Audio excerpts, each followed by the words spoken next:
Hello, my friends. Welcome back to the Kirkpatrick Podcast. It is Vanessa, and I've got another episode with you all where we're really going to talk about what we're doing wrong and what we're getting wrong about data analytics and learning data. Here's the thing. I've got two bold statements to make here. First, you don't need another dashboard. Please back away from Tableau and Power BI. More dashboards do not mean you will receive more insight. More dashboards mean you'll actually get less. And the second is if your training data looks really impressive. I can talk today, guys. Yet a single decision has not changed. It is not working for you. So let's talk a little bit about an experience I've recently had. So I was working with an organization and they're working on really embedding evaluation into their organization and really weaving it into the fabric. And, I was talking to them about, we're on a discovery call. I was like, all right, tell me more about like your tech stack. And they were like, well, we've got our learning management system and we've got, we use forms for like survey data and things like that. And then we also like bring that all together because we've got our metrics from the business that we have. And you just throw that all into Power BI. And we've got like 1 million dashboards. And I'm like, okay. So when you've got all these dashboards, why are we here then? Like you've got the data, it's right in front of you, right? And they're like, the problem is that we have the data, we don't know how to interpret it, and we still can't figure out what's changed or what needs to be changed because we can't see it. We just see numbers match to numbers. But that's all I see. And so, I think the problem with a lot of organizations is that we value quantitative data, like sits on such a high pedestal that we don't think about the qualitative data. So when we have this sort of data, what we start to have is data that has no sort of insight, and really all we have is clutter. So let's start with your first mistake as an executive. First things first, too many dashboards. Sorry, I started wrapping my head, more money, more problems. Too many dashboards and information overload doesn't give you any sort of clarity. When you look at a dashboard, you don't want to just see straight numbers and have to interpret them.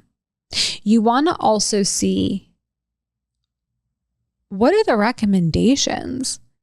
Where are things going well? You want to see that highlighted for you, right? Now, if I want to dive in, like, don't get me wrong, like there are some executives out there that like will dive right on in and they'll, play around and they really want to dissect the data in different ways. And I love that for you. For me, I don't have that sort of time. I don't even have that sort of, actually, no, I sometimes have that sort of want. But for the most part, not so much. And so when we think about, or when you think about your dashboards, it's not about creating another one. It's about creating the right ones, because you need a couple more, right? And I think what's so cool with like, I think we almost get like this shiny object syndrome when we start to get tools like Power BI and we get someone that actually understands like how to put it into Power BI. Like data analytics people, you are valued and like unicorns to me, because the ability to like connect all of this data together to like deliver a beautiful report. Love this. And then I think that what happens is like you start to see the possibilities. And so you want more and more and more, thinking that more and more and more is going to give you more and more insight. And it never really does. The other problem is that your data that you're looking at is driving and perpetrating vanity metrics. So because we're only tracking things that are quantifiable, right? We're missing so much data. So you're seeing things like completion rates, hours logged, survey scores, like NPS scores, like that's nice, but it's not giving executive level insight to deal with executive level problems. It's like you're bringing the wrong weapon to the fight. And so what happens is like it's like, you ever see those like Western movies where they like shoot the gun and then like a little flag comes out? It's like kind of like that, right? Like you're in a duel between yourself and the business and whether or not you're going to get the budget and you go to shoot and you've got this nice NPS score and it's like bang and nothing comes out. So when you've got these vanity metrics, you're not going to be able to prove impact and you're not going to actually be able to make any sort of strategic decision. And so then it comes down to like, if you're a CEO, you've got a board to answer to, maybe you've got investors to answer to, maybe you for those of you in the public sector, right? You've got your executive boards. Perhaps you have like a new administration to answer to, right? A new boss, whoever it might be, a new mayor, whatever. And you're bringing vanity metrics to an impact fight. And that's not going to cut it. And when you are looking, especially when there's like turn, like people wanting to make impact quickly, that's when things go and that's when things get cut. The third mistake that we see a lot of executives making is that they're disconnecting. Your KPIs are all disconnected, right? So it's like there's not one centralized KPI like repository where we're actually ensuring that the metrics that you're calculating are tied to business priorities or spending oversight. So we're just like allowing people to spend because, there are certain things that we believe like companies should have, right? And we believe that people are able to link back their work to business priorities and, they're able to have that sense of oversight that like we have as executives. The fact is that most employees don't have that sort of mindset and they don't have that sort of vision. They do things because this is what we've always done. This is how I got onboarded. We have this leadership program and there's new manager program because that's what we've always done. We have this CRM training as an e-learning because that's how we've always done it. And they're not empowered, nor maybe have the skill set or the right mindset to really think about connecting their work to business priorities or spend. And so when you're doing those things, and you're not able to find the right tool to say, okay, this is the strategic plan and this thing is going to support that pillar of the plan, it makes it a lot harder for you especially. And what you end up with when you have all of these problems, all of this data and all of these mistakes is a lot of noise. And it's really hard to find the signal and the narrative within the noise because there's no actual visibility into whether your investments are actually paying off. And it's like, we did this thing and I think I can correlate this went well because of this. This is part of the reason why functions like sales get funded no matter what. First of all, obviously, like you need them to like grow the business. But when they need more, they get more because they have found a way to quantify what it is that they do. A beautiful story that I need to do a podcast episode on is this idea of how marketing also got a seat at the table. Y'all, we need to be paying more attention to marketing and how like L&D was able to move to, how marketing was able to move to like being a strategic business partner because we are very parallel. When someone puts out an ad campaign, especially in today's world where we need they're like, I think it used to be 7 to 8 touches and now they're saying it's even more. It's like 12, 13, 14, 15, sometimes even 20 touches before someone buys, right? That's a lot of things that you have to try to track from that like ad that you put out there, but they've figured it out, you know? And so we really need to start to shift that when it comes to our analytics. But anyway, let's talk about what we actually need from learning data. So first things first, alignment. Alignment is crucial. When some sort of program or initiative, anything in your organization gets put in front of you to be funded, it needs to be aligned with a strategic goal or priority. And I don't just actually, like, I know this is a learning podcast, like to be clear, but like, I think that this should be for anything and everything. Like there's this platform with one of our partners that, you know, we looked at, I freaking love, I think it's great. And they do a lot of this like alignment and things like that. Platform's called Agreed. Definitely go and check it out. What I love about it is that they have to actually like tie it back to the business and like what results are we going to get. And I think what's really nice about that is like when you start to actually align decisions, like one thing we were talking about is like things as simple as like, you know, if you're like a telephone, like an electrical company worker, right? And you're like, hey, if we actually changed the way that our tool belt has, if we can get like one extra pocket, I can fit more screws and I don't have to be going up and down as often. I'm actually able to get the jobs done faster. Like, here's the return. And like, that's something that like an executive isn't going to know to do, right? But like, because the frontline worker, the one that's actually doing the work is bringing the idea, like, it's like, yeah, great idea. Like they know best, right? But the cool thing is that when you ask them to align their idea to the strategic goal and plan, it makes them more invested in the business and it makes them really think about investments. So I think the part of the problem is also on us, right? We like put this shield between us and like our employees when it comes to like strategic plans and decisions and asking them to think like a business owner or ask them to think like the CEO. But when you ask your employees to think like this, like a CEO, and you ask them to come to you with solutions from that framework and from that mindset, you get better data and actions and things like that from it. So I think that's super helpful. The next thing is your data needs to start being actionable.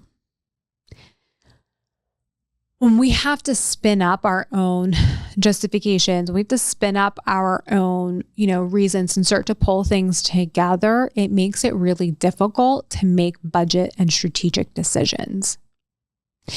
So our data needs to start being actionable. We need to start to see actual correlation. We need to start seeing the data that says this worked and this is why it worked. And your data has to be connected to behavior change and results. Those are the only two things in a business that ensures businesses continue to thrive, right? And that we're actually moving to in that direction. And then we've got to have transparency. And this is a hard one because organizations do not want to be this transparent about, you know, their budget, but we've got to be transparent about where spend is going. And so maybe you don't have to give exact, you know, dollar figures, but maybe there's like percentages. And I know that, trust me, I know, like I've got my own budget that we've got to keep. Why do they get this amount? But like we have to get this amount and this and that, right? I also think that there's a really cool lesson in that. It's like, well, they get this amount and this is why. They were able to justify why they needed 30%. you have never gave us a reason to increase that line item in your budget. So it stayed at where it's at. When you can have transparent conversations with your employees about spend, it's scary to think about at first, but it also is quite liberating and freeing. And like as a small business owner, I certainly teeter on both sides of this. Like sometimes it's like knowing too much versus, like knowing enough to help make better decisions. And I will say, like, when you can ride more on the transparent side, the amount of ownership I've seen my team take on because they look at every dollar spent like as if it was their own, they get it. They totally get it. And it was actually when I was I will tell you this, when I was trying to be less transparent about like where spend was going is when I actually got more pushback. Because they're like, well, things look like they're going great and da-da-da-da. And it's like, oh, things look like they're going great. These are all the things that we're paying out on the back end. So when I made that distinction and I said, here are all the other things that we've got to prioritize with our spend, and it can't always go to, this or that, like a new tool or outsourcing this or outsourcing that, it became a lot more of a collaborative, sort of experience. And they definitely, I know that they're my team, so obviously I'm biased, but like our conversations got a lot richer, right? Their ideas to me became more fully baked out. They were really thinking through the decisions that they were making, and they were thinking more like a business owner. And so that, really supported myself as well, because I didn't feel like I had to be the only one that was holding that whole ship up.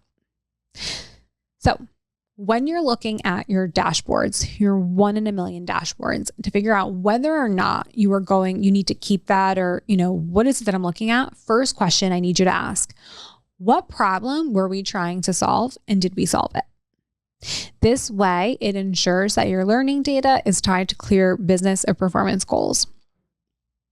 And you can force reviews of whether resources, tools, vendors were correctly matched to the problem. Second is, what behavior has changed as a result? So it pushes beyond knowledge gain to on-the-job performance results. And it really helps you think about, like, are we still paying for platforms or content that aren't moving the needle on behavior?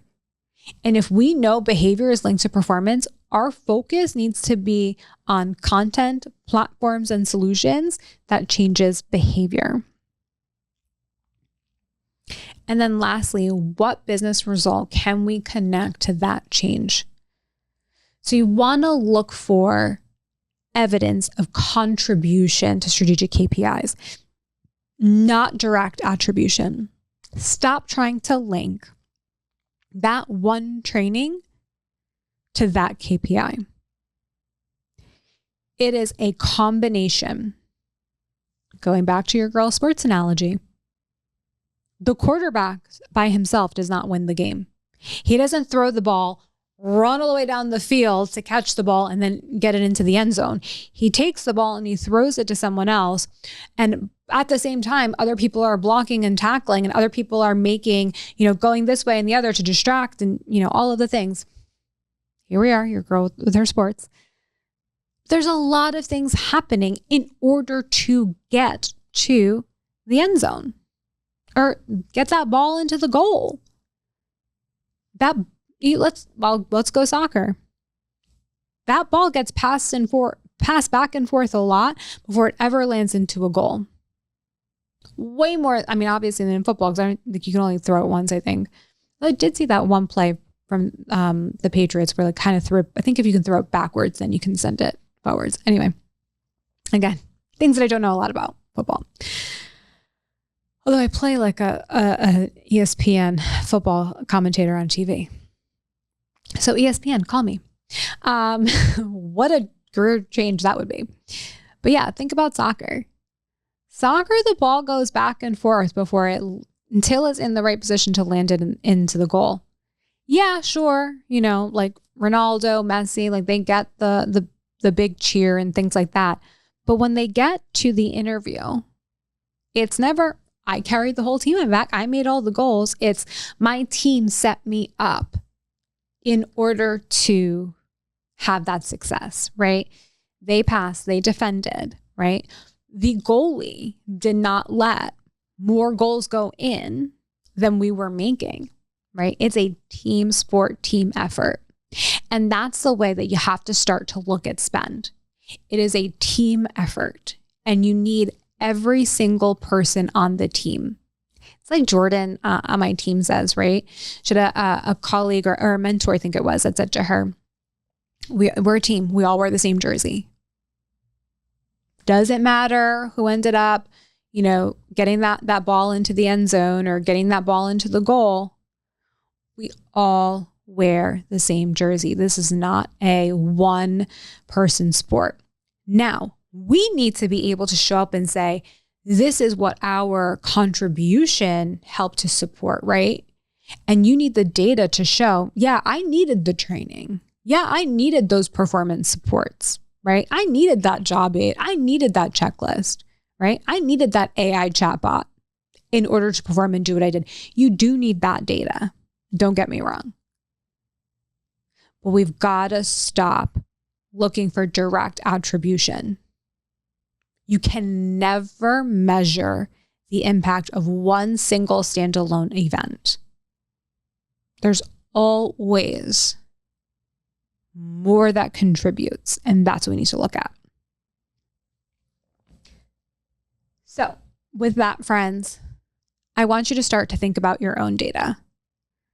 Do you have I want to ask you, ask yourself, do we have enough data? Are we worried about the fact that we don't have enough data, or is it the fact that we don't know the data that we have? We don't know how to connect it. We do have it connected, but we don't really know exactly what we're looking at. It's not always that you need more data. It's that you need better data that's in one place that connects speed to performance. And the right questions create clarity, alignment, and accountability. And we as leaders, as executives, we are the ones that set the standard. We've got to demand integrated business linked reporting. When we demand it, demand loosely, our teams will deliver it. But we've got to tell them what our expectations are. And our expectation should be, if you are going to come to me with this problem, then we need to know what it is that we're getting what's the return. So with that, friends, I want to invite you to have a conversation with me.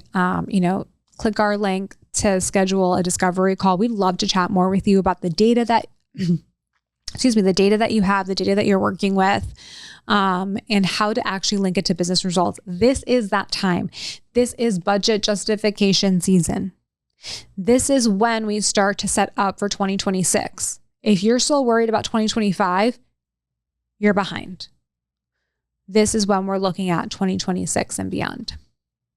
So with that, friends, I will catch you all on the next episode.